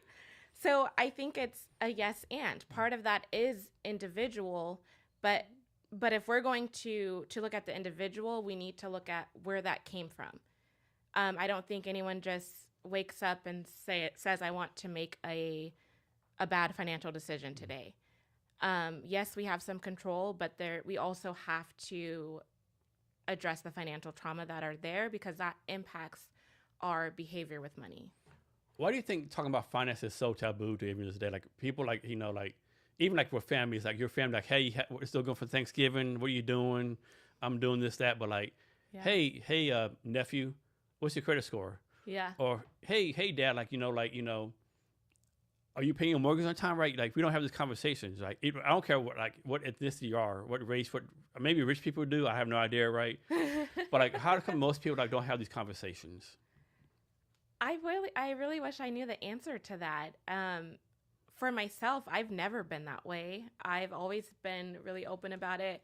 I just showed my grandma my bank account the other day. Like, I'm very open, and I think society has it's designed this way. We don't want to talk about finances. And I think part of the reason is because, when I learned about home ownership, that was from someone being very transparent about the benefits of it and literally telling me exact numbers of how much equity they had in their house and how much they were paying, which their mortgage was half of my rent while I was in South Lake Union.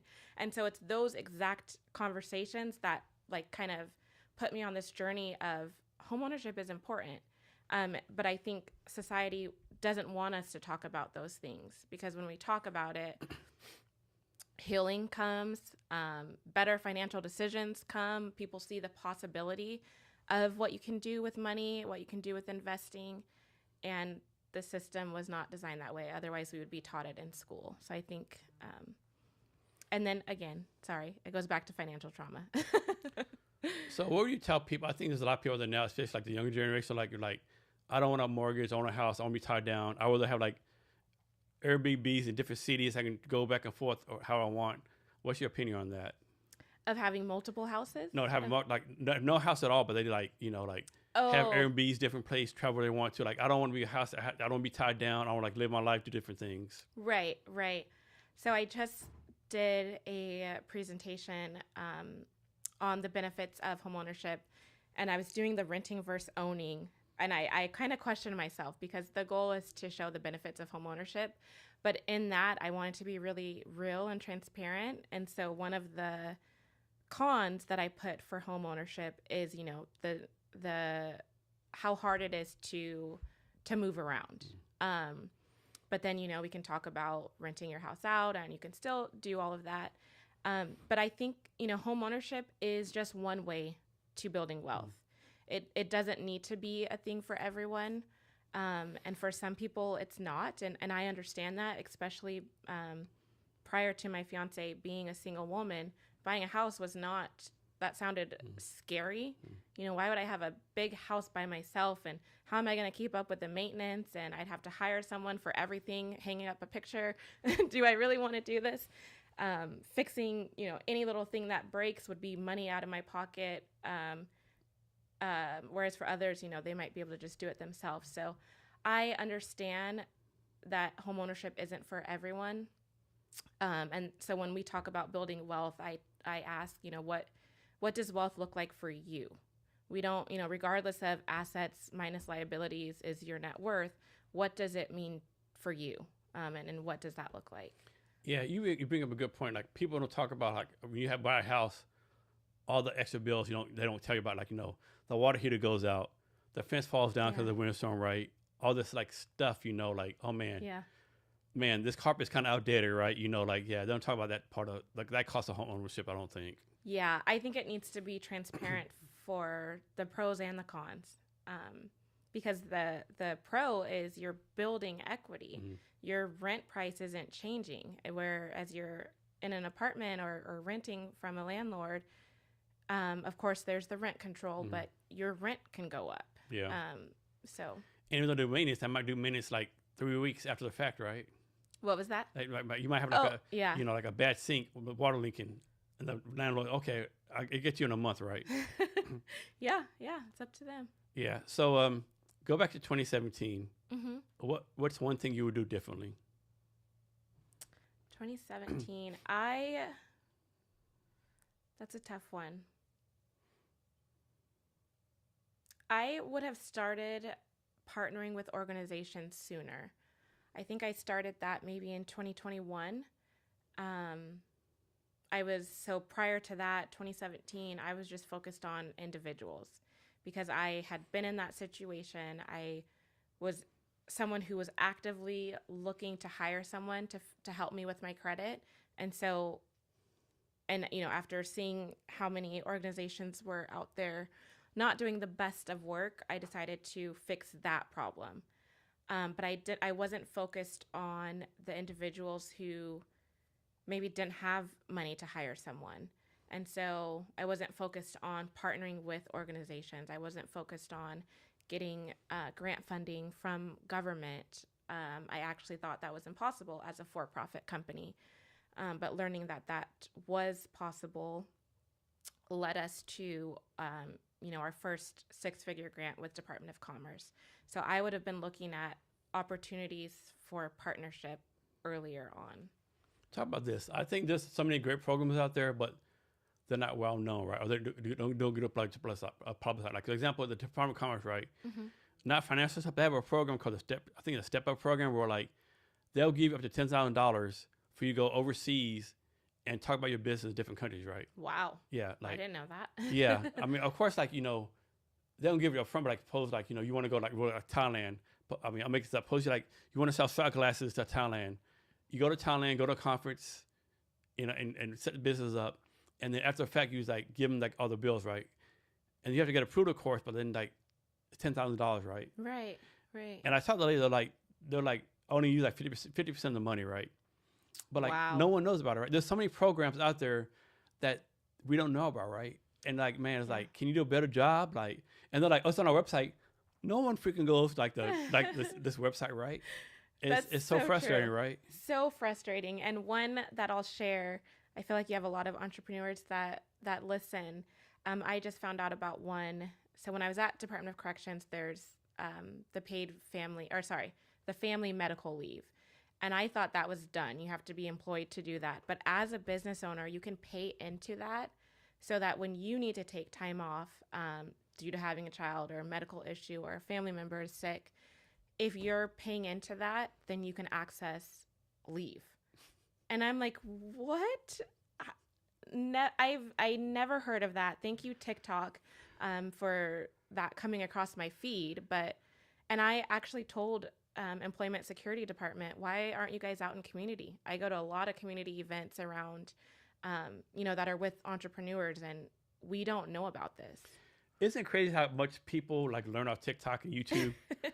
It's crazy. I learned so much about TikTok, right? So much educational stuff, like a variety of stuff, right?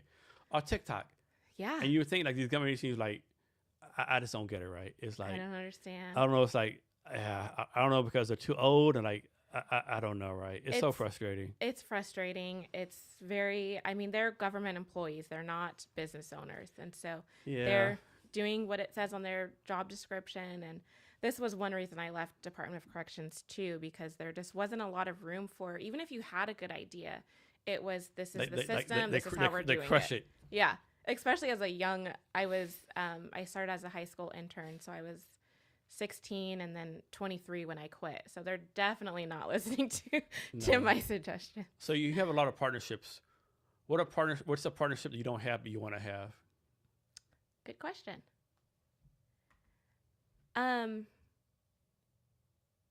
That is a good question. I think for me, I like focusing on the state as a whole. So partnering with cities is great. We did a partnership with City of Tacoma, and that was great. However, our reach is all throughout the state. So any state departments are nice to contract with. Department of Corrections would be one that we have actively been trying to get paid for the work that we do with them. Everything we do with them right now is free. We just did a resource fair at the women's prison, and so I created this workbook, giving them things that they could do right now while they have the time, so that upon release they can kind of know exactly what their steps are to get started on their credit. But if I had to choose, I would choose Department of Corrections. So in your experience, have you found like men or women are better financial people, or like have you found like different ethnicities are better financial people, or so like it just doesn't matter? No, I haven't. I haven't found that. Maybe I haven't looked at it. Yeah. Okay. So you're talking about your company some, like go do a deep dive, like why you started it, what you focus on now, what your big dream vision is for like next 5-10 years. Yeah, thank you. So I started it because if you've ever had to do credit repair, hopefully you have not been scammed, but there are a lot of credit repair companies out there that are not doing the right thing and taking advantage of people. And so I needed help, and instead of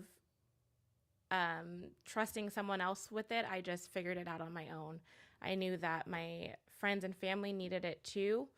And my idea was, even if I don't get anyone, outside of my network, I'll be fine with friends and family. I'll have enough people to sustain my business. And then it expanded to partnerships, starting with Habitat for Humanity, and just has increased to Seattle Public Library, like we mentioned, Department of Commerce. And so our vision, I see us having different departments for all of the factors that build wealth. So for example, taxes is one of those. How can we keep more money? How can we pay less to the government? Because that's a part of our wealth. Our tax bill, especially for entrepreneurs, can be pretty high. And so how can we keep more of that money? And I get a lot of clients asking those types of questions, and I send them to other accountants that I trust.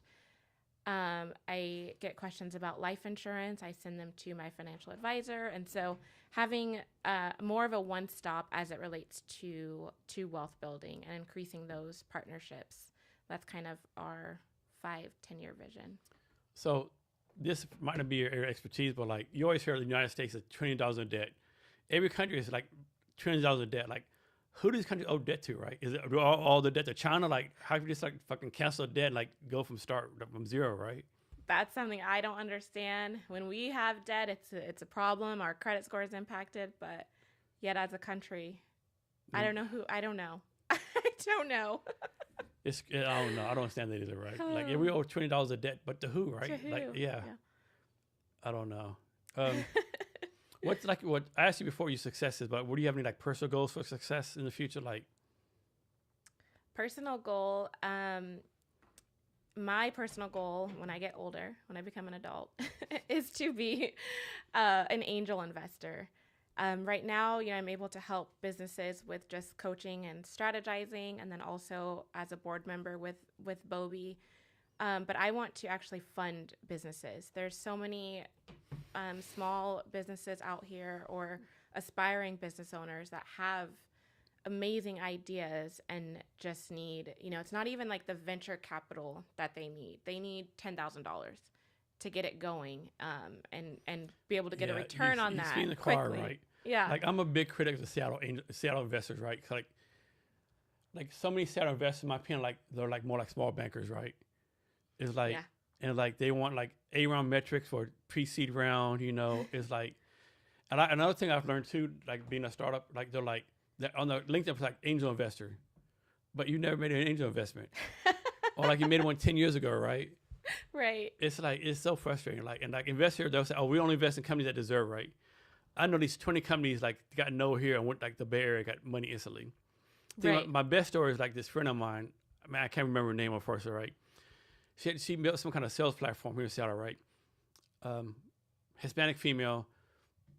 She pitched, couldn't get nothing right. So she kind of gave up, got a job in New York City. She texted me, JC, I can't believe it. I just got raised $500,000 out of nowhere, right? And then a year later, she was like 10 million in Austin, right?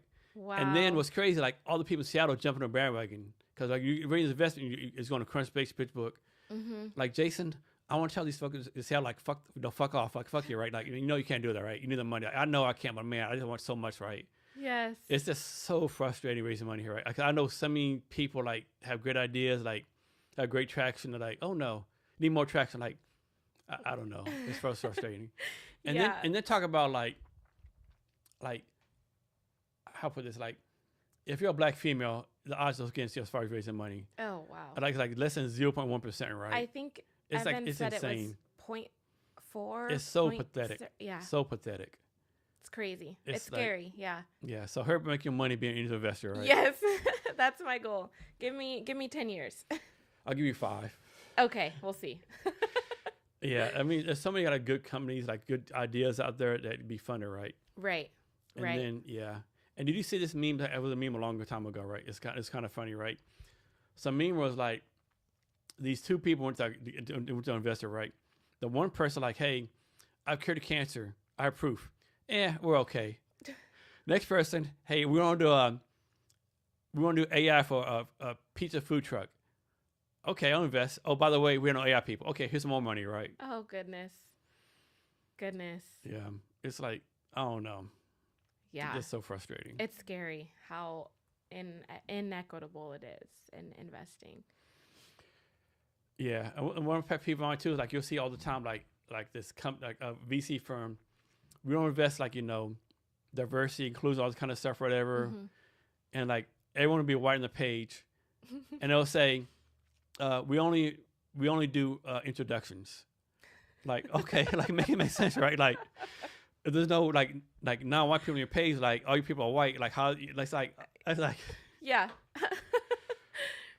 I don't know, right? I'm not smart enough, rich enough to figure that shit out. Nope. I just want to make more money so that I can have an impact, even if it's 3 businesses. Yeah. Just do my part. And like I said, most businesses only need like $20,000-$50,000, right? Right. Like, validate your product, do some like an MVP, right? Most companies don't need like $10 million, right? Right. Which is another frustration, right? You might go to one angel investor, I need to raise $500,000. I'm not quite sure how to help you with that. Yeah, we don't know either, Alexa. Like you want to raise like $200,000. Oh, yet we only give $5,000 checks. So do you want me to lie and say I need $5,000? Right. Or vice versa? Like I don't know. Like yeah. It's crazy. Yeah. So supporting those I don't want to say smaller, but the lower need entrepreneurs. Yeah. Do you deal a lot with like small business credit? Like someone opens a bakery, like hey, like I want to open a bakery. I'm a good baker, but like my credit's kind of bad. You help those people out? Yeah, that's one thing we didn't talk about. So we do a lot of personal credit, but we also do business credit too. And so for like a small baker or any small business owner, we would still need to focus on personal credit. The TikTok influencers that say you can get business credit with a 400 credit score, they might be right, but do we want that type of funding? Do we want to pay, how much is that money costing us? So we start with personal credit still, but then you can also build business credit in your business's EIN. So we help them through establishing business credit as well so they can leverage that. So what's how many people do you say by you by yourself? You have like a team of people. I have myself and then an operational VA. Okay. Okay. How many clients do you have right now? Personal and business credit clients. We are, I don't know, I would say 10 to 15. And what's your max that you can handle? That's a good question. We don't have a max. My goal is to hire credit specialists so that I'm not doing the work. But we've had upwards of 50 clients. The past 2 years, we've been almost 2 years, focusing on the grant through commerce. And so that's a whole different kind of model. And so we have a lot of room for individual clients now. And for your clients, like on average, like how much time do you spend with them like each week? For when we're doing doing the work for them, it's more of a monthly thing. Monthly, okay. Yeah, because a lot of times they have negative items on their credit report, so we're disputing those with the credit reporting agencies. And under the Fair Credit Reporting Act, they have 30 days to respond. Has there been a time where someone said, hey, this company says owe them $10,000, but I don't, but then you find out, no, actually you do owe $10,000? like quit fucking with me, right? You owe this money. It's been proven to me, yeah. Honestly, I can hear it. I feel like I can hear it, Okay. when we talk to people. But at the end of the day, it doesn't matter. Okay. It depends the way that it's reporting to your credit report. If TransUnion is saying it's $10,800, but then Equifax is saying it's $10,700, something is being reported incorrectly. If the date opened is multiple dates that we see between the credit reporting agencies, something is wrong. So if they have proof of we don't owe this, definitely we're using that. But even without that, we are going on the way that it's reporting, and there's always inaccuracies in the way that they report. Tell the points of people like once you're doing their free annual credit report. What was that? Talk about the points of people like once you're getting their free annual credit report. So we don't use that. No. It's a great source to see your full credit report, but you have to pay for your credit score so you can see your credit report, but you don't really know where you're at. That's true. Yeah. So we use Identity IQ and Smart Credit. They give you your full credit report, your credit score, and they also have a simulator on there. So you can kind of play around with your credit. Like if I close this account, like for you said you had one for 20 years, you can see what that will do to your score before you close it. Or how often should people check their credit score? I think monthly. Monthly? Oh, wow. Okay. My recommendation is monthly. And at the same time, having something that's monitoring your credit in the background. So when we think about identity theft, they aren't going to do it, at an optimal time when we check our credit once a year. That's leaving so much time that has elapsed. And so if you do have identity theft and then you try to dispute it when you look at your credit report, but it's been on there for 8 months, it's going to be a little bit harder to get that removed. And you also just want to know where your credit is at all times. So I recommend monthly and having something in the background to monitor it. Okay. So let's suppose you weren't doing this. What was your second career choice? Second career choice. I wanted to be a social worker, and then I also wanted to be an attorney. I also thought I would stay at Department of Corrections since I started at such a young age. What did you do at the Department of Corrections? I was not at the prison. Okay. I don't think they would listen to me very well, but I was at headquarters, and then I was also my last position was at a regional justice center in Tacoma. So I was responsible for 2 work releases, making sure that they had everything that all the documentation so that they could get out on time. So talk about why making like a social impact is so important to you. Social impact? Yeah. It's important to me. I feel like personally, one of the reasons I left Department of Corrections is because I felt I wasn't making an impact. I was, making sure people got out on time, and that was great. But I saw so many barriers within that I had no control over. So I wanted to have more of an impact. And when I think of impact, finances just control so much of our life, what we're able to do, where we live, where our kids go to school, the type of healthcare that we're able to get. And so for me, focusing on finances provides, a substantial amount of impact. And I think that's important because if we're going to do anything and we're not impacting others, I don't see the point. So what would have to happen for you to stop doing what you're doing? Like, we have to win like $100 million lottery ticket, or like, what would have to happen? Like, you're like, okay, I'm not doing this no more. I'm gonna go chill out or do something else. I think once I get to that stage where I'm able to invest, kind of, instead of, me working and doing the coaching and the hands-on, my money is doing it.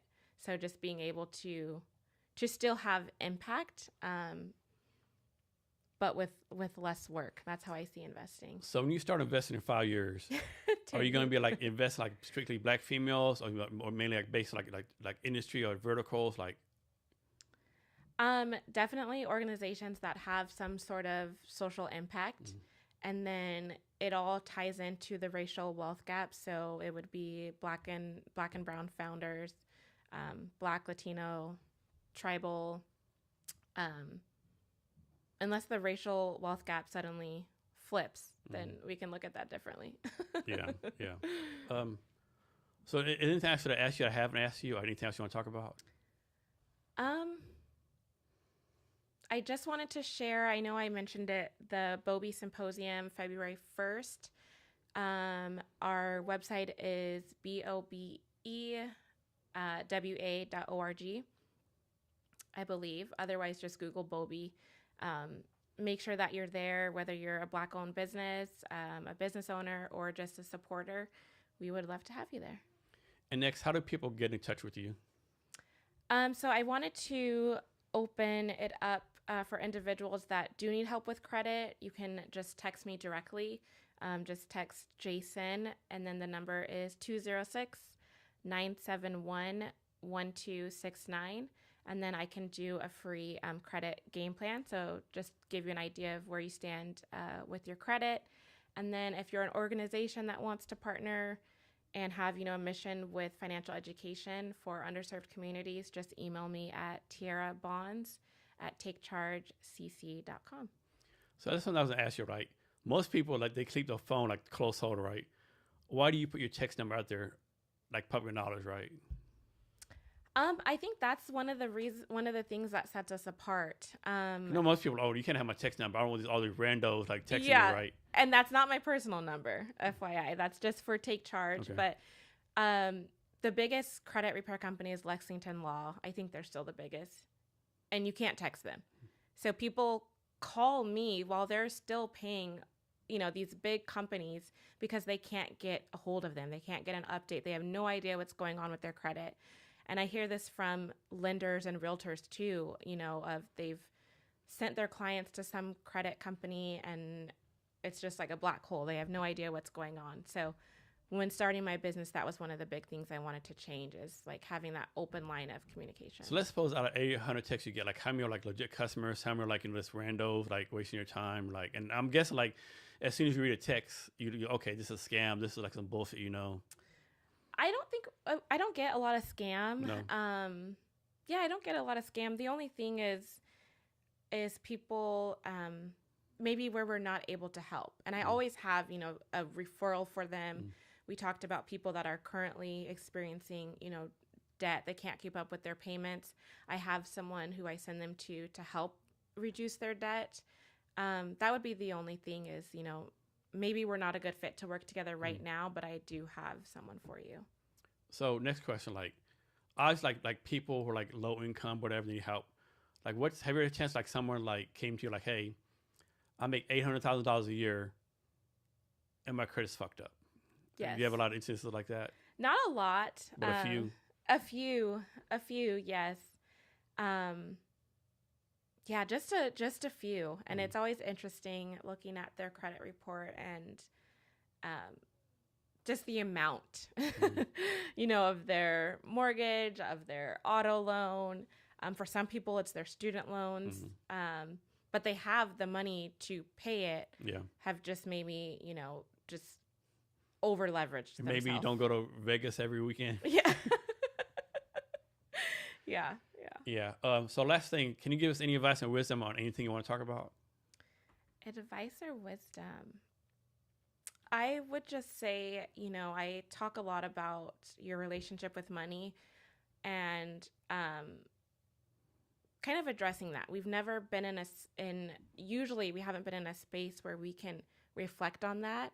So thinking about, like I said, your relationship with money, how that impacts you today, thinking about some of the bad habits and patterns that you have with money and trying to figure out where that comes from and then replacing that with a healthy pattern. But reach out, definitely something that we help with. Tierra, thanks for your time today. Really appreciate it. Thank it was a lot of fun. Jason. And for our listeners, thank you for your time as well. Remember to check out the refund I'm running. And remember to be great every day.